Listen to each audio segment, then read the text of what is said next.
Você anotou as perguntas aqui, Thaís?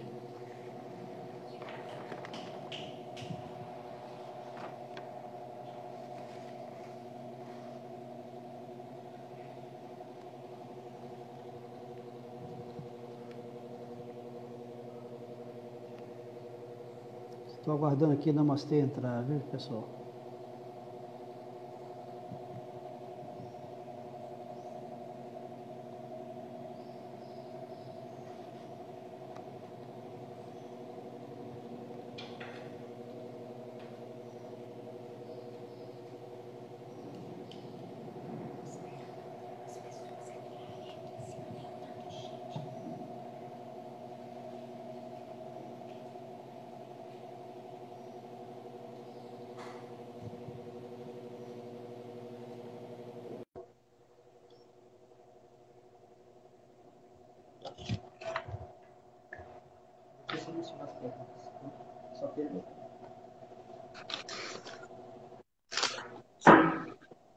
Oi, Hércules, voltamos, né? Voltamos. Sim. Acho que a gente podia falar uns 15 minutinhos, né? Pode ser? Pode ser, pode ser. Eu acho que eu ia te falar isso mesmo.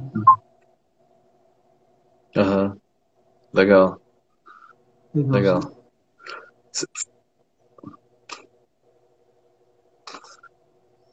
Sim, pode. Você quer continuar nesse mesmo assunto que nós estávamos, da agrofloresta lá no Aham, Cerrado? Acho legal. Acho legal. aham. Tá. Ou você tinha falado também de ir para as perguntas, né? Mas isso. Aham, Mas aí, se não você quiser sei. falar mais alguma coisa no assunto que estava, pode continuar falando. A Aham, hora que você achar que é bom, a gente entra nas perguntas. aham. Não, acho que era aquilo mesmo, Hércules. Eu acho Entendeu, que assim, né? acho que a agrofloresta ela é muito interessante por causa disso. Não existe uma receita, né? A gente vê, É, né, tem gente fazendo agrofloresta na Europa, tem gente fazendo agrofloresta na África, na Ásia, né, no Cerrado, na Amazônia, na Caatinga. E aí é importante a gente entender os princípios, né? Uma vez entendidos os princípios, a gente consegue adaptar a nossa realidade, né? O nosso solo, nosso clima, nossas vocações. Então acho que é importante isso, né? Entender que não existe uma receita, são princípios que a gente entende. A gente costuma falar que na agrofloresta o maior insumo é o conhecimento, né? E eu acho que fazer agrofloresta é muito importante para mim, né? Porque eu acho que ela é uma agricultura de libertação, né? Acho que ela liberta um pouco a gente de um pensamento que a gente vive, né? Que a fertilidade ela está numa perfeitamente. loja, né? E aí, infelizmente, muitas vezes a agricultura orgânica também cai um pouco nisso, né? De que a gente precisa comprar a fertilidade, né? Então a gente entender uma agricultura que produza muito, como a gente vê a agrofloresta produzindo, né? E aí, como resultado, isso gera mais fertilidade, né? Eu acho que isso é uma libertação muito grande para quem trabalha com isso, né? Que a agricultura que a gente faz hoje hegemonicamente no mundo, ela não faz isso, né? Ela faz perder solo, ela faz perder fertilidade, né? Acho que é uma agricultura que deixa um saldo positivo, né? E aí eu acho que isso pode ser feito em qualquer lugar do mundo, se adaptando às condições locais, né?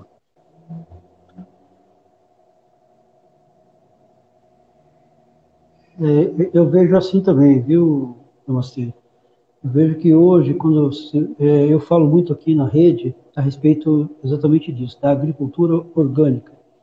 Hoje, quando se fala em agricultura orgânica, Aham, hoje eu vejo uma agricultura orgânica praticamente uma agricultura convencional, sabe? Na verdade, aham, trocaram insumos, sabe? E eu vejo que não é por aí. sim, E às vezes o agricultor tende a ir comprar insumo e o insumo dentro da casa dele perdendo, sabe? E às vezes ele lá isolando, sim, amontoando e não tendo um bom proveito daquele insumo. Então, eu vejo bem sim, nessa linha também, que eu acho que é onde a agrofloresta se expande e nos dá esse recurso, né? Mas isso é sim, muito sim. bom. É, é, Sim. É aí, que isso acaba acontecendo com muitos termos, né? Para mim não existe palavra mais bonita para se dar à agricultura do que a agricultura orgânica, né? Que a gente está falando de organismo, né? Então acho que tudo isso que a gente está falando acaba sendo de agricultura orgânica, né? Bom, acho que é um pouco isso, eu sempre uso, mas é como... Pode falar. eu sempre uso o termo de bioagricultura, porque é Aham, agricultura viva, né? aham, aham, aham, aham. E é muito... E a gente muitas vezes vai porque é ensinado muito para ensinado essa questão da exportação de nutrientes, né? E isso muitas vezes dá nó na nossa cabeça, né? Que, mas muitas vezes se questionam, né? Mas você está produzindo cacau, você está produzindo jaca, você está exportando fósforo, está exportando potássio, está exportando, né? E é impossível você fazer uma agricultura que não precise repor, né? Mas como diz a doutora Ana Primavera, né? Dizer, o solo não é um substrato, não é uma base, né? Como a gente trata o solo. O solo é um elemento vivo, né? Tem nutrientes para a gente fazer agricultura, né, por muito tempo, né? E como muitas vezes a gente tira uma análise do solo uma análise do solo e a gente vê, falta fósforo, né? O pessoal tira uma análise do solo em Ribeirão Preto e fala que falta fósforo, né? Na verdade, não é que falta fósforo, tem fósforo para se fazer agricultura por muito tempo, né, no solo. Só que ele está quimicamente disponível, né? Por não ter diversidade, por não ter matéria orgânica, não ter a biota que vai disponibilizar o fósforo, né? A gente compra nitrogênio, né? E aí é muito doido, que a gente planta laranja, e a laranja está nadando num ar de nitrogênio, né? O ar é 70 e tantos por cento de nitrogênio, e a gente tem que comprar nitrogênio para dar para a planta, né? E a gente compra esse nitrogênio porque a laranja sozinha não tem mecanismo de comer esse nitrogênio, né? Mas se você tem as leguminosas, você tem uma matéria orgânica que vai gerar muito fungo, e esse fungo consegue fixar o nitrogênio, né? Então acho que é muito um novo olhar de ver, né? E uma nova forma de ver. E, e como uma vez a gente, na Coopera Floresta, a gente tinha comprado pó de rocha e composto para os agricultores. E aí lá é muito morro, né? Tudo morro. E aí, uma vez eu fui lá visitar o agricultor, a gente tinha deixado, voltou lá um ano depois, estava o saco apodrecendo, né? E ele na beira do rio, não tinha levado para roça, né? Para jogar nas plantas. E eu falei assim, poxa, mas a gente comprou, deixou aqui, por que você não levou? Ele falou, você acha que eu vou levar isso aqui lá pro morro, né? Eu prefiro muito mais plantar um monte de árvore, subir só com facão e podar as árvores lá, isso vai gerar minha fertilidade, do que ter que subir o morro com pó de rocha, com composto, com essas coisas, né? Isso é real mesmo.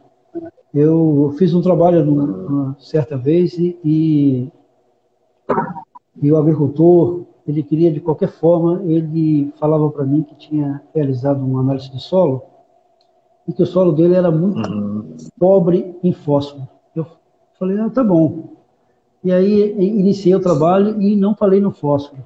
Ele ficou muito preocupado, sabe, e me uhum, ligou, sabe, mas olha, eu fiz análise de solo, era bom fazer porque o fósforo é baixo e a análise o ano passado deu baixo. Aí eu, tá bom, então vamos fazer uma análise.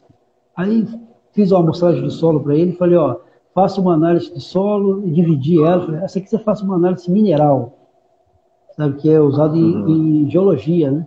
Aí quando fez, deu uhum, 3 ppm de fósforo na análise de solo, baixíssimo, tá vendo? Ele ficou até feliz, estava com fósforo baixo. Quando chegou a uhum, outra análise mineral, uhum, tinha 1,38% de fósforo. Aí eu fui explicar para ele que esse fósforo todo está aqui, sabe? Muito mais do que um adubo. Nós temos que ter plantas uhum, e micro-organismos que vão fazer a liberação desse fósforo, sabe? Não é só. Então, a história é essa mesmo. Então, tem uma série de uhum. coisas que eu acho que é bem importante. É, Sim. Namastê, o pessoal está perguntando aqui. É, Eu posso uma das só perguntas. Ah, Pode? Não, não. Tem uma pergunta bem interessante aqui. A Letícia, ela está perguntando nas andanças pelo Brasil, se tem bastante agricultura mulher e como que tem sido a participação delas nas safras, né? E aí tem uma coisa bem interessante. Tem uma coisa bem interessante em um dos assentamentos que a gente trabalhou. E aí era um assentamento que ele tinha muito, o que a gente chama de agronegocinho, né? Que a gente vê muitas vezes, né? E aí nessa região o pessoal plantava muito feijão, Itapeva.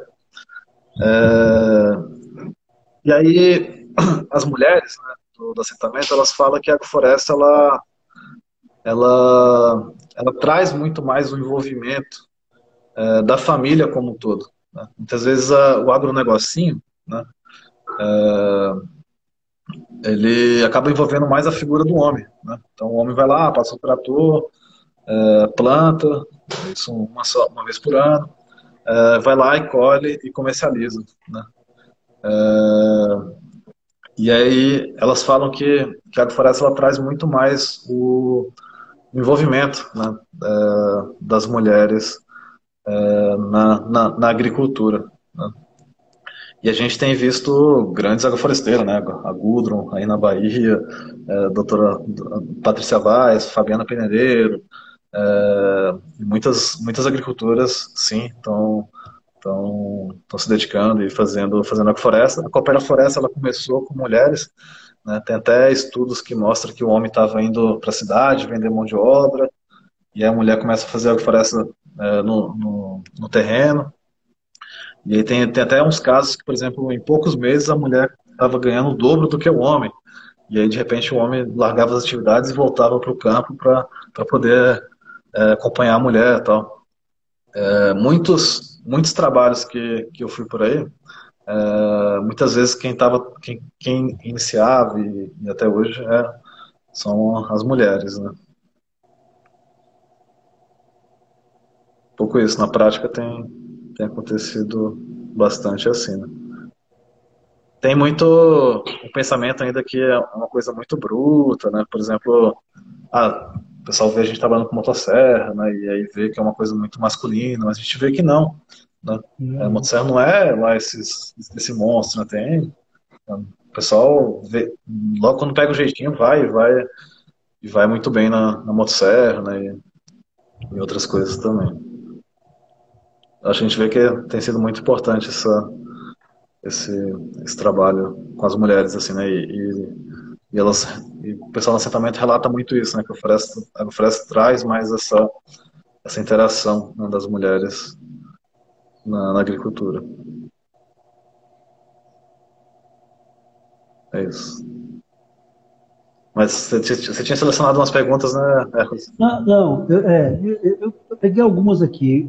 Tem uma que ele pergunta se em terras com leve declínio pode fazer canteiro subindo, né, ou de cima para baixo, ou deve ser feito horizontal, em curva de nível.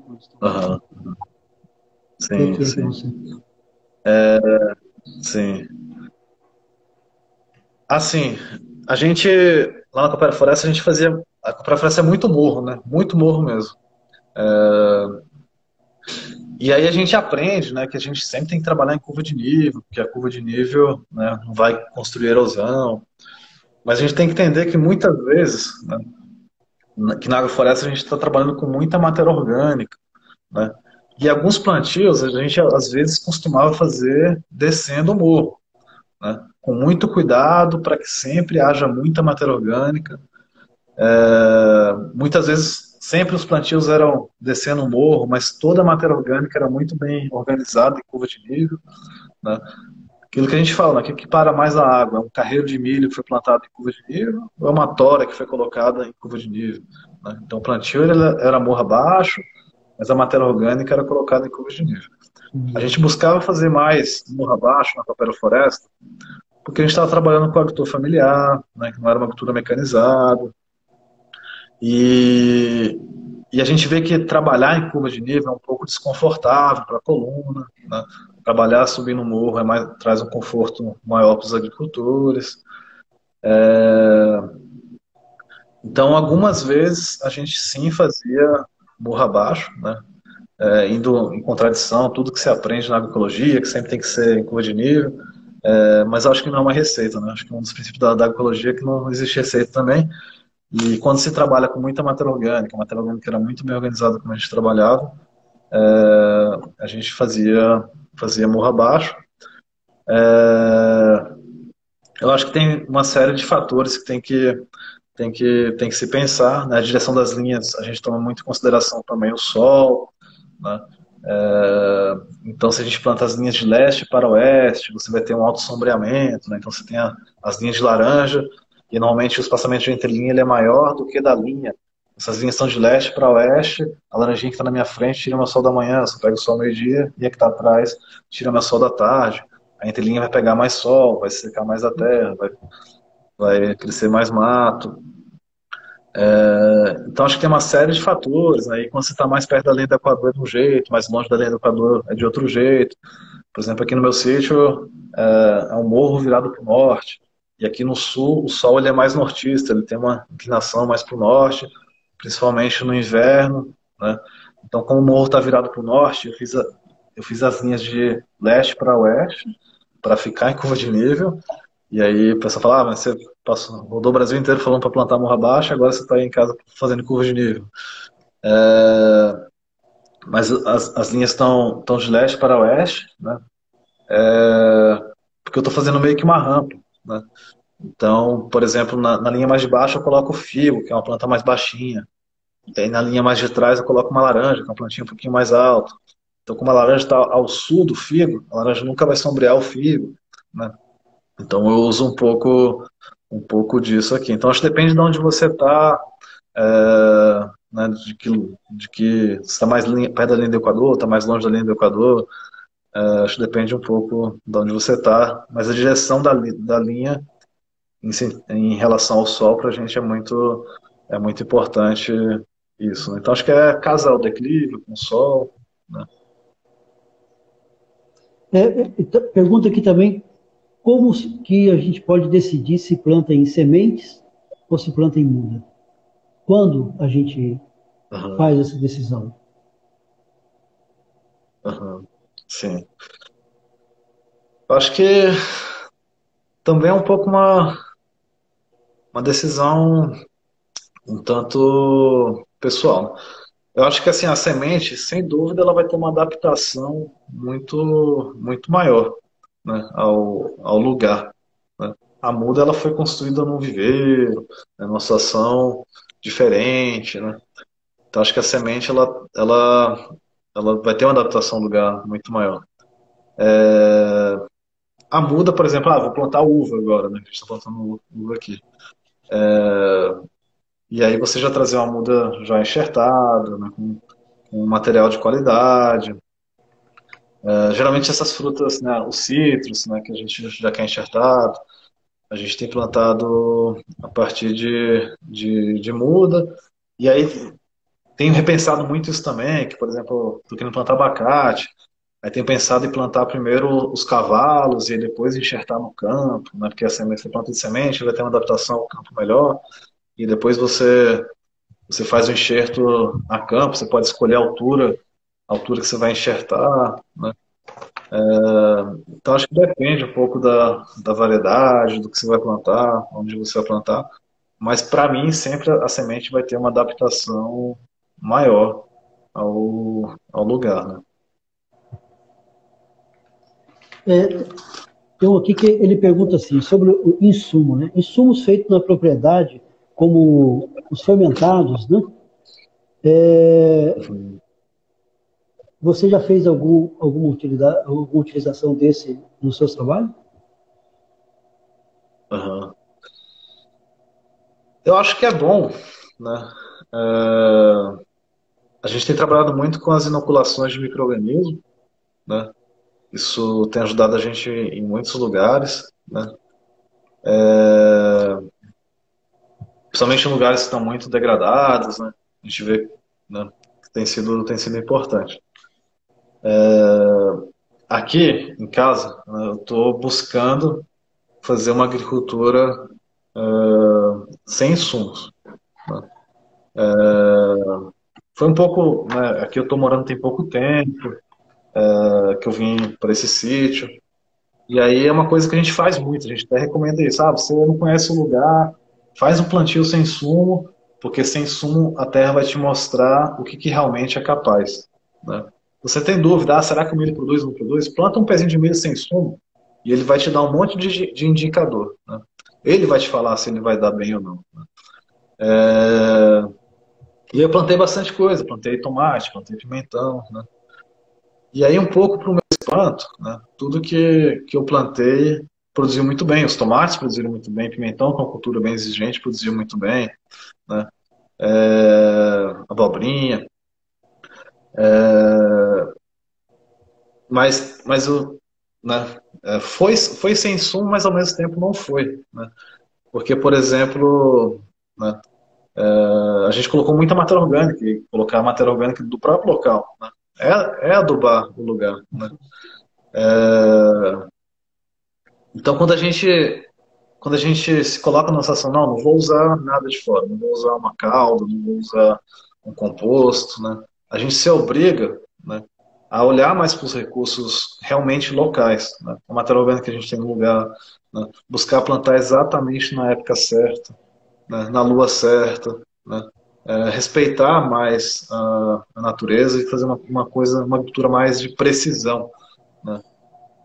Então tenho buscado, né, fazer sem insumos, sem fermentados, sem as caldas, sem composto. Estão perguntando se eu Eu tenho pergunto, café aqui. café? Uhum. Você tem café Não, aí? não, o meu clima aqui é frio, né? A gente tem bastante geada e, e é úmido, né? Não é um clima muito bom para cá. A gente tem até altitude, a gente está bem baixo altitude, mas é muito frio, muito úmido.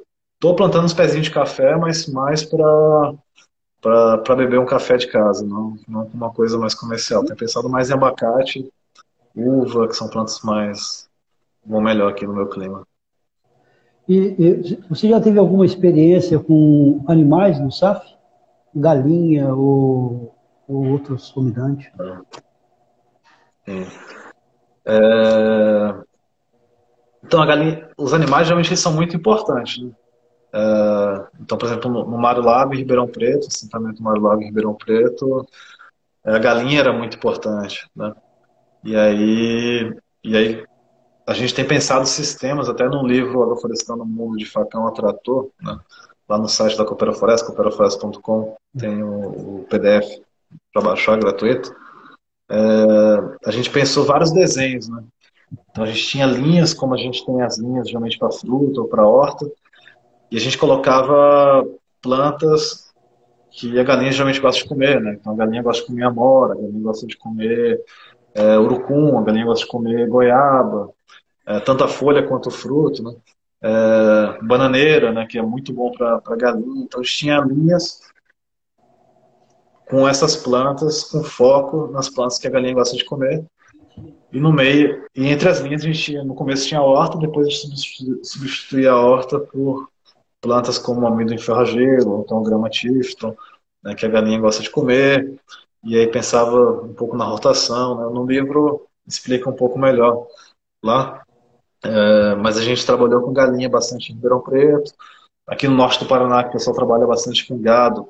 A gente pensou sistemas com gado, né? A gente tinha linhas de árvore, tanto árvores de madeira como árvores forrageiras, como a glicídia, a leucena, né, que são árvores, o margaridão, a titônia, que são árvores que o gado gosta de comer também.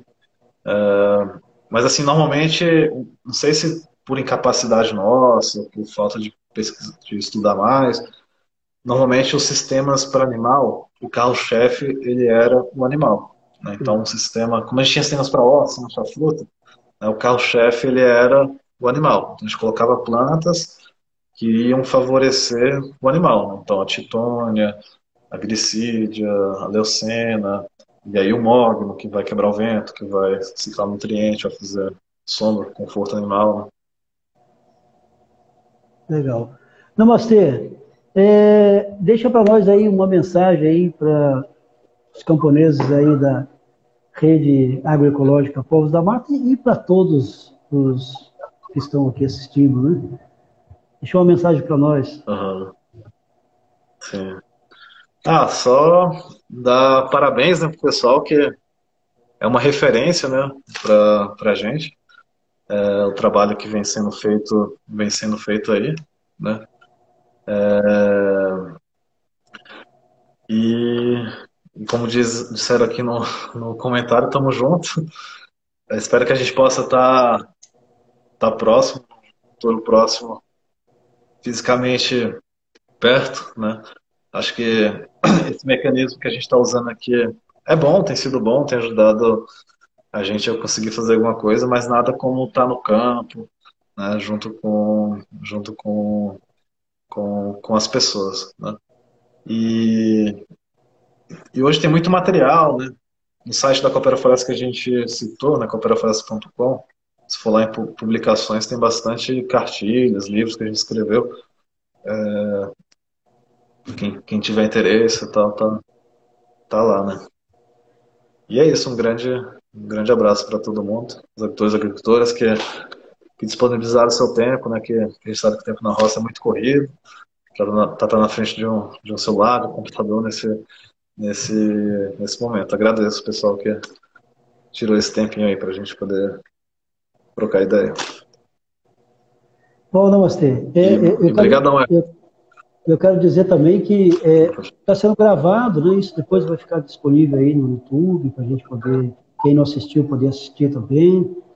E eu quero ser grato a você, Namastê, por ter aceitado aí esse convite nosso para a gente estar aqui conversando e se aproximando mais. Para mim foi muito honroso em poder estar aqui conversando com você. E espero ter um momento da gente estar mais próximo mesmo, fisicamente, para a gente sim, poder trocar uma ideia no campo mesmo. Eu acho que isso enriquece muito sim, mais. E quem sabe você também vir aqui fazer um curso para nós aqui. Então, eu sim. quero dizer para você e para todos que fizeram presente aqui nessa live, que a gente está agradecido a todos, que todos vocês possam ter dias melhores e que fiquem em paz. Grato aí a todos. Namastê. Valeu. Valeu, Hércules, muito obrigado aí pelo convite, hein? Você tá tocando muito bem as lives aí. Valeu. Valeu. Grande abraço, hein? Grande abraço.